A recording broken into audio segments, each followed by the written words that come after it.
வணக்கம். நல்லுணவு நம்முணவு இந்த அலைவரிசைக்கு உங்க எல்லோரையும் அன்போடு வரவேற்கிறேன். எல்லாரும் எப்படி இருக்கீங்க?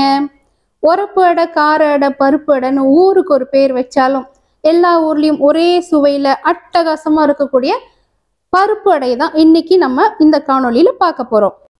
கொஞ்சம் மொறுமொறுனும் கொஞ்சம் மெத்தனும் சின்னவங்கள இருந்து பெரியவங்க வரைக்கும் விரும்பி சாப்பிடக்கூடிய இந்த அடைய செய்ய தெரியாதவங்களுக்கான பதிவு இது.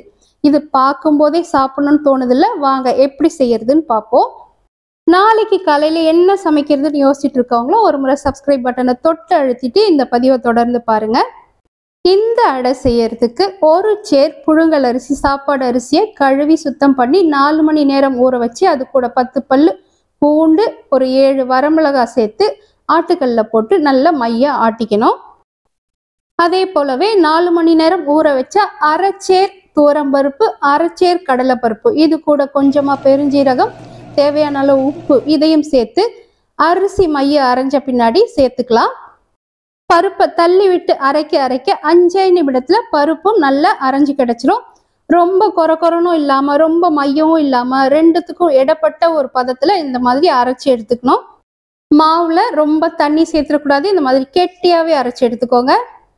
அடுத்து இந்த மாவு கூட 2 பொடியா நறுக்கின பெரிய வெங்காயம், கொஞ்சம் பொடியா நறுக்கின பச்சை மிளகாய், பல்லு பல்லா கீறின தேங்காய், ஒரு பொடி முருங்கைக்கீரை, இதோட பருப்பு ஊற வச்சிருந்த தண்ணி கொஞ்சம் மிச்சமா இருந்தது, அதையும் கலந்து இந்த பதத்துக்கு கலக்கி எடுத்துக்கணும். ரொம்ப தண்ணி ஆயிட்டாலும் ஊத்த வராது, கெட்டியா இருந்தாலும் தேய்க்க வராது.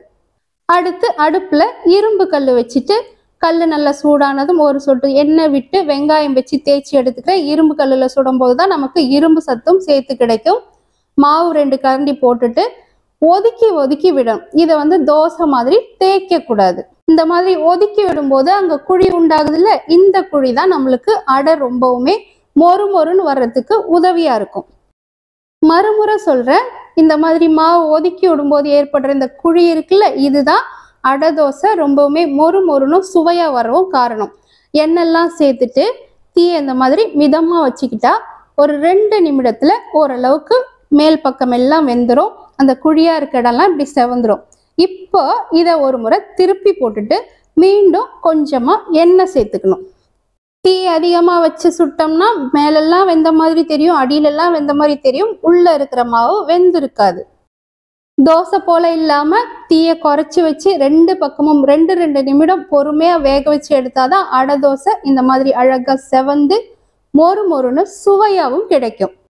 இந்த அடைய எனக்கு தொட்டுக்க எதுவும் இல்லாமலே சாப்பிட தான் பிடிக்கும். உங்களுக்கு எப்படிங்கிறத சொல்லுங்க. நன்றி.